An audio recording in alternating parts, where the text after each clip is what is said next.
Good morning प्यारे विद्यार्थियों। हमारा जो अध्याय चल रहा है वो सेकंड यूनिट का अपना फर्स्ट चैप्टर चल रहा है, वो चल रहा है संसद के जो अंग है राज्यसभा और लोकसभा उसका। हमने प्रीवियस वीडियो में अध्ययन किया था कि राज्य की सभा है उसके गठन के बारे में हमने बात की थी। राज्यसभा गठन है वो कौन से अनुच्छेद के अंतर्गत किया गया है? अनुच्छेद 80 के तहत राज्यसभा गठन किया गया। इसके साथ ही हमने बात की कि राज्यसभा है उसमें प्रारंभ में कितने सदस्य थे। प्रारंभ में राज्यसभा में सदस्य थे 250 सदस्य थे और बाद में उनकी जो सदस्य संख्या है वो क्या हो गई, कम हो गई और वर्तमान में जो राज्यसभा में सदस्य संख्या है वो कितनी है, 245 सदस्य हैं वो राज्यसभा में है। इस साथ ही हमने बात की कि जो संसद की जो भाषा है राज्यसभा के अंतर्गत या संसद की भाषा की बात करें हमें तो संसद की प्रमुख भाषा कौन कौन सी है? हिंदी और अंग्रेजी। लेकिन कोई भी जो संसद का सदस्य है वो मान लो कि इसको अंग्रेजी और हिंदी में अपने विचारों को व्यक्त नहीं कर सकता, अपने विचारों को प्रस्तुत नहीं कर सकता, तो वो अपनी मातृभाषा में भी क्या है कि अपने विचारों को, अपने विषयों को प्रकट कर सकता है। लेकिन किसकी अनुमति से? जो पीठासीन अधिकारी होते हैं उसकी अनुमति से क्या है कि वो अपने विचारों को अपनी मातृभाषा में, अपनी क्षेत्रीय भाषा में प्रस्तुत कर सकता है। अब आते हैं पीठासीन अधिकारी प्रमुख रूप से होता क्या है, तो ध्यान रखना हमने बात की थी कि लोकसभा में तो जो अध्यक्ष होता है वो होता है और राज्यसभा में जो सभापति होता है उसको पीठासीन अधिकारी कहा गया है। तो आज का जो हमारा विषय है वो विषय अपने राज्यसभा से संबंधित है कि राज्यसभा में जो सदस्य होते हैं, राज्यसभा में सम्मिलित थे, उनमें क्या प्रत्येक राज्य से जो सदस्य हैं वो समान होते हैं या असमान होते हैं। इसके साथ ही हम कुछ ऐसे उदाहरण समझेंगे जिसके कारण ये बात और अधिक क्लियर हो पाएगी कि राज्यसभा है अपने भारत की, उसमें क्या सदस्य संख्या समान है अन्य देशों के मुकाबले या असमान है। इसके बारे में प्रमुखता अपन अध्ययन आज करेंगे। तो सबसे पहले बात आती है हमारी आज, वो है कि राज्यों व संघ राज्य क्षेत्रों का आवंटन। आवंटन का मतलब होता है विभाजन या बंटवारा। जो राज्य और संघ का जो विभाजन है, बंटवारा है सीटों का, वो संविधान की कौन सी अनुसूची के तहत किया गया है या कौन सी अनुसूची के तहत उसका वर्णन किया गया है? तो ध्यान रखना जो चौथी अनुसूची है उसके अंतर्गत क्या है कि संघ और राज्य की जो सीटें हैं, जो संख्या है उसका विभाजन प्रमुखतः किया गया। कौन सी अनुसूची के अंतर्गत? चौथी अनुसूची के अंतर्गत इसका वर्णन प्रमुखतः किया गया है। बात आती है कि जो स्थानों का बंटवारा है, स्थानों का जो निर्धारण है वो भारत में संसद में किस आधार पे होता है और कौन सी व्यवस्था को इसके अंतर्गत प्रमुखता अपनाया गया है? तो सीटों का जो निर्धारण है चाहे वो संसद में, लोकसभा में हो चाहे राज्यसभा में हो, उसका जो निर्धारण किया गया है वो किया गया जनसंख्या के आधार पे। अब बात ये आती है, क्वेश्चन ये बनता है कि जनसंख्या के आधार पे सीटों का निर्धारण क्यों किया गया है जबकि सभी राज्यों को समानता प्राप्त है, स्वतंत्रता प्राप्त है, सभी को समान अधिकार कानून व्यवस्था प्राप्त है। तो फिर जो व्यवस्था है उनके राज्यों की राज्यसभा में तो उनकी सीटें भी समान होनी चाहिए, लेकिन भारत में समान सीटों की व्यवस्था नहीं की गई है। इसमें प्रमुख जो नियम अपनाया गया वो अपनाया गया जनसंख्या। जनसंख्या के आधार पे विभिन्न राज्यों से जो सदस्य हैं वो राज्यसभा में जाते हैं। अब बात करते हैं हम आगे कि सबसे अधिक जो सदस्य हैं राज्यसभा में वो प्रमुखतः कौन से राज्य के हैं? तो ध्यान रखना कि सबसे अधिक जो सदस्य हैं राज्यसभा में वो है उत्तर प्रदेश के। सबसे अधिक सदस्य राज्यसभा में किसके हैं? उत्तर प्रदेश के हैं। अब बात आती है उत्तर प्रदेश के कितने सदस्य राज्यसभा में हैं? तो ध्यान रखना 31 सदस्य हैं वो राज्यसभा में उत्तर प्रदेश के हैं। अब एक विशेष बात ध्यान रखना कि ये जो सीटें हैं 31, इनमें सीटें कुछ खाली भी हो सकती है। जरूरी नहीं जो सीटें बताई, कुल सीटें बताइए इतनी सीटें हैं किसकी? जनसंख्या के आधार पे राज्यसभा में सदस्य संख्या इतनी है उत्तर प्रदेश की, लेकिन सीटें खाली भी हो सकती है और उसके बाद में वापस उनको भरने के लिए सीटों को चुनाव होते रहते हैं। बात आती है कि सबसे कम सदस्य हैं राज्यसभा में वो कौन कौन से राज्यों से हैं? तो ध्यान रखना सबसे कम सदस्य वो एक से बहुत अधिक राज्य हैं उनमें एक एक सदस्य हैं। तो बात करते हैं वो राज्य कौन कौन से हैं जिसमें सबसे कम सीटें राज्यसभा में हैं। तो ध्यान रखना अरुणाचल प्रदेश, गोवा, त्रिपुरा, मिजोरम, नागालैंड, पुडुचेरी, मेघालय, मणिपुर, सिक्किम, ये जो प्रमुख राज्य हैं इनमें क्या है, प्रमुखतः सीटें हैं राज्यसभा में वो सबसे कम सीटें हैं। और हमने बात की थी कि सीटों का निर्धारण किस आधार पे होता है, जनसंख्या के आधार पे राज्यसभा में सीटों का निर्धारण किया गया है। तो ये जो राज्य हैं सबसे कम सीटों वाले, उनमें क्या है, एक एक सदस्य हैं वो राज्यसभा में सम्मिलित हैं। अब बात आती है कि राजस्थान जो हमारा राज्य है उसमें राज्यसभा में कितनी सीटें निर्धारित की गई है। तो उसमें जो सीटों का निर्धारण किया गया है वो राज्यसभा में राजस्थान से 10 सदस्य सम्मिलित होते हैं। कितने सदस्य सम्मिलित होते हैं, 10 सदस्य सम्मिलित होते हैं। उनमें से हम कुछ नामों को जानकारी आपको देंगे। सबसे पहले बात आती है ओम प्रकाश जी की, फिर है माथुर जी, यानी पूरा नाम है ओम प्रकाश माथुर, फिर है भूपेंद्र यादव जी, डॉक्टर मनमोहन सिंह जी और किरोड़ीलाल मीणा जी। ये राजस्थान के राज्यसभा से सदस्य हैं। किसके सदस्य हैं, राजस्थान से राज्यसभा के। और सीटें कितनी हैं इनकी, 10 सीटें राजस्थान से हैं। इसके अलावा कुछ सदस्य और जिनके अपने नाम हैं वो यहाँ नहीं लिखे गए हैं। जो प्रमुख नाम है जो चर्चा में ज्यादा रहते हैं उनके नाम यहाँ बताए गए हैं। इस प्रकार हमने बात की कि राज्यसभा में जो सीटों का निर्धारण होता है वो जनसंख्या के आधार पर होता है। उत्तर प्रदेश में सबसे अधिक सीटें हैं, जबकि कुछ हमने राज्य बताए जहाँ कम सीटें हैं। और अपने राजस्थान में जो सीटें हैं राज्यसभा में 10 सीटें बताई गई है।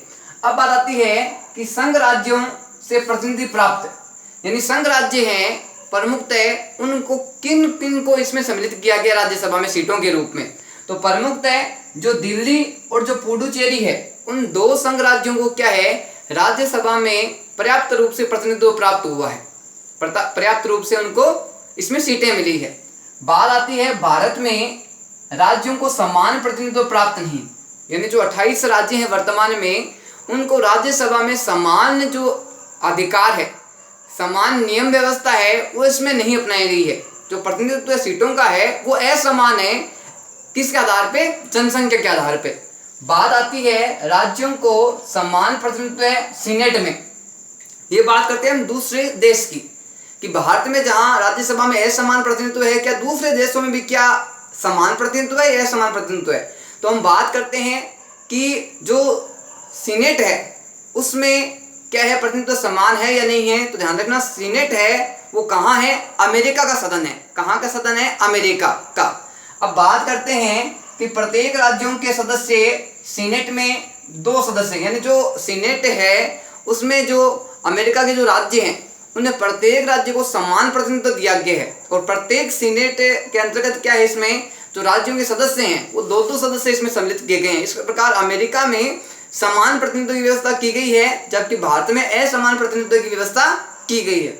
अब बात आती है कि राज्यसभा के जो सदस्य हैं उनके निर्वाचन के लिए कौन सी पद्धति अपनाई गई है, कौन सा नियम, कौन सा सिद्धांत अपनाया गया है, इसके बारे में प्रमुख हम चर्चा करेंगे। तो सबसे पहले बात आती है कि संघ व राज्य क्षेत्र से प्रतिनिधियों का निर्वाचन वो कौन सी पद्धति के आधार पर होता है। चाहे वो संघ के सदस्य हो चाहे वो राज्य के सदस्य हो, उनका जो निर्वाचन की पद्धति अपनाई गई है वो कौन सी निर्वाचन पद्धति अपनाई गई है।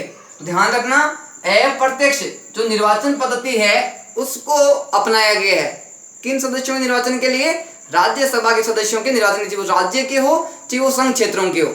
बात आती है कि निर्वाचन विधानसभा के निर्वाचित सदस्यों द्वारा। जो राज्यसभा में जो सीटें हैं उनका जो निर्वाचन है वो किन के द्वारा किया जाता है। तो ध्यान रखना कि जो हमारे विधानमंडल है उसका जो अंग है विधानसभा, उसके द्वारा राज्यसभा के सदस्यों का निर्वाचन प्रमुखतः किया जाता है। बात आती है एकल संक्रमणीय मत पद्धति के आधार पर राज्यसभा की जो सीटों का निर्धारण है वो कौन सी पद्धति के आधार पर निर्वाचन किया गया है। बात की हमने अप्रत्यक्ष प्रणाली, उसके साथ हमें आती है इसमें एकल संक्रमणीय मत पद्धति। एकल संक्रमणीय मत पद्धति है उसके अनुसार राज्यसभा के सदस्यों का निर्धारण सीटों का निर्वाचित किया जाता है। बात आती है कि इसके उदाहरण के द्वारा हम समझते हैं कि जो ये है अपने एकल संक्रमणीय पद्धति, और इसमें आपने बात की कि विधानमंडल का जो अंग है विधानसभा, उसके द्वारा राज्यसभा के सदस्यों का निर्वाचन होता है। तो बात करते हैं हमारे राज्य राजस्थान की। राजस्थान में राज्यसभा के सदस्यों का जो निर्वाचन है वो क्या है, विधानसभा के सदस्यों के द्वारा किया जाता है। अब बात करते हैं राजस्थान में जो विधानसभा है उसमें वर्तमान में कितने सदस्य हैं। तो ध्यान रखना, वर्तमान समय में जो विधानसभा है राजस्थान की उसमें 200 सदस्य हैं। इन 200 सदस्यों के द्वारा क्या है कि राज्यसभा की जो सीटें हैं 10, उनका क्या है, को निर्वाचित उनको किया जाता है, उनको चुना जाता है। बात आती है राज्यसभा का जो निर्वाचन है वो प्रमुखतः किस आधार पे होता है, किसके द्वारा किया जाता है। तो ध्यान रखना कि जो भारत का जो निर्वाचन आयोग है उसके द्वारा राज्यसभा का जो निर्वाचन है वो करवाया जाता है। अब हम बात करते हैं कि निर्वाचन में दो बातें प्रमुखता आई। पहली बात आई कि अप्रत्यक्ष निर्वाचन। तो सबसे पहली बात आती है कि अप्रत्यक्ष निर्वाचन है वो कहते किसे हैं। एक होता है प्रत्यक्ष, प्रत्यक्ष का मतलब होता है सामने से, और अप्रत्यक्ष का मतलब होता है सामने से नहीं, एक प्रकार से पीछे से। तो बात आती है कि अप्रत्यक्ष निर्वाचन है वो कहते किसे हैं।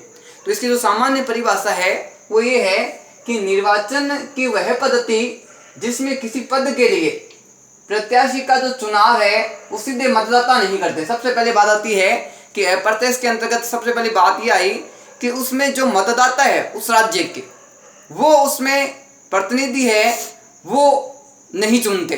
तो बात आती है कि वो किसको चुनते हैं, और बाद में जो राज्यसभा की सीटें हैं हमारे उनको कौन चुनता है। तो बात सबसे पहले आई कि जिनमें किसी पद के लिए प्रत्याशी का चुनाव सीधे मतदाता नहीं करते, यानी वहाँ की जो जनता है, वहाँ की जो जनसंख्या है वो क्या है कि राज्यसभा की सीटों का निर्धारण नहीं करती। तो बात आती है कौन करती है। तो ध्यान रखना कि मतदाता उन लोगों का चुनाव करते हैं जो अंततः उनके पदों के लिए प्रत्याशियों का चुनाव करते हैं। यानी इसमें स्पष्ट कहा गया है कि जनता है वो राज्यसभा की सीटों का निर्धारण नहीं करती। तो फिर कौन करती है, जनता है वो अपने प्रतिनिधियों को चुनती है, और जो चुने हुए प्रतिनिधि है उनके द्वारा क्या है कि राज्यसभा की जो सीटें हैं उनका चुनाव किया जाता है।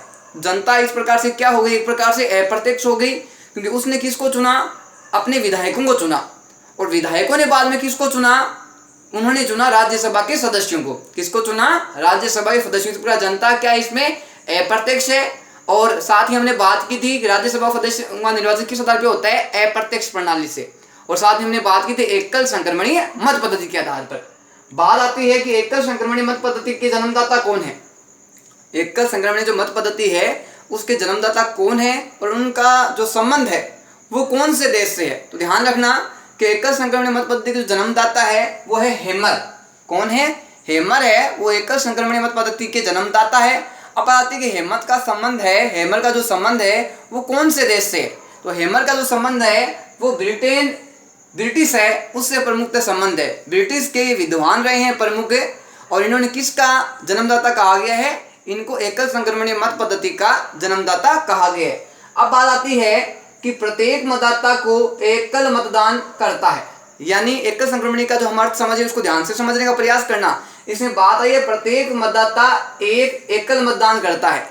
इसमें क्या है, प्रत्येक मतदाता है उसके सामने एक सीट होती है, उसके सामने कुछ व्यक्तियों के नाम लिखे होते हैं जिन्होंने क्या है कि उसमें भाग लिया है, और उसमें क्या करते हैं, एक व्यक्ति को सभी सदस्यों को मत देने का अधिकार होता है।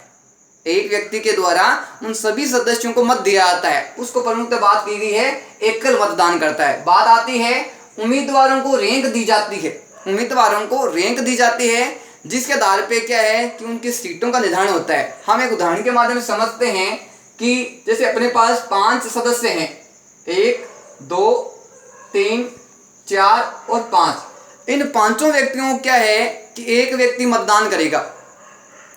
अब ये 5 व्यक्तियों जब व्यक्ति मतदान करेगा तो उसने किसी को दिया 1 नंबर रैंक पे रखा, किसी को 2 नंबर पे रखा, किसी को 3 नंबर, किसी को 4 नंबर, किसी को 5 नंबर पे। फिर एक दूसरे व्यक्ति ने मतदान किया तो उसने क्या है कि इस जो क्रम को वो क्या ऊपर नीचे कर दिया। किसी ने 2 नंबर व्यक्ति उसको 1 नंबर पे चुना, जो 5 नंबर पे उसको 2 नंबर पे चुना। तो इस प्रकार क्या है कि सभी व्यक्तियों ने अपने अपने मत के आधार पे, अपनी इच्छा के आधार पे उनको रैंक प्रदान की। इस प्रकार इसमें कहा गया है कि उम्मीदवारों को रैंक दी जाती है, यानी प्रत्येक व्यक्ति है अपनी इच्छा के आधार पर उनका क्रम निर्धारण करता है, और उसके आधार पे जो उनका सबसे अधिक जो फर्स्ट रैंक पे आता है, जो सेकंड रैंक पे आता है, उस आधार पे उसका निर्वाचन किया जाता है। बात आती है कि एकल संक्रमणीय मत प्रणाली को और अन्य किस नाम से जाना जाता है और किस नाम से प्रचलित है। ध्यान रखना, इसको वरीयता क्रम के नाम से भी या वरीयता प्रणाली के नाम से भी जाना जाता है। या हम क्वेश्चन ये बनता है कि एकल संक्रमणीय मत प्रणाली है उसका दूसरा नाम क्या है, तो उसको वरीयता प्रणाली भी कहा जाता है। बात आती है भारत का जो निर्वाचन आयोग है उसका जो गठन है, उसका जो निर्माण है वो कब किया गया था? तो ध्यान रखना कि भारत में जो निर्वाचन आयोग है उसका गठन किया गया था 25 जनवरी 1950 को। क्वेश्चन ये बनता है कि भारत के निर्वाचन आयोग का गठन कब किया गया था? तो ध्यान रखना 25 जनवरी 1950 को भारत के निर्वाचन आयोग का गठन किया गया है। अब एक बात आती है कि हमारे देश में जो राष्ट्रीय मतदाता दिवस है वो कब मनाया जाता है? तो ध्यान रखना जिस दिन भारत निर्वाचन आयोग का गठन हुआ था उसी दिन से क्या है कि राष्ट्रीय मतदाता दिवस मनाया जाता है। और गठन किस दिनांक को किया गया था? 25 जनवरी को किया था, इसलिए 25 जनवरी को प्रत्येक वर्ष राष्ट्रीय मतदाता दिवस मनाया जाता है। बात आती है भारत के मुख्य निर्वाचन आयुक्त कौन है? भारत के जो मुख्य निर्वाचन आयुक्त है वो कौन है? तो ध्यान रखना वर्तमान समय में जो मुख्य निर्वाचन आयुक्त है वो है सुनील अरोड़ा।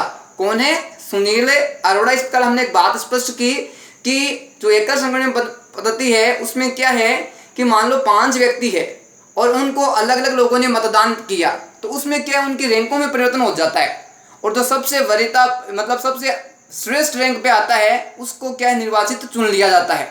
दूसरी हमने एक बात की अप्रत्यक्ष की। अप्रत्यक्ष का मतलब होता है जहां जनता डायरेक्ट अपना मतदान नहीं करती बल्कि जनता के द्वारा चुने जो प्रतिनिधि है वो क्या है निर्वाचन करते हैं और फिर सदस्यों को चुनते हैं। तो इस प्रकार स्पष्ट होता है कि राज्यसभा के सदस्यों का निर्वाचन क्या है अप्रत्यक्ष रूप से एकल संक्रमणीय मत पद्धति के आधार पे होता है।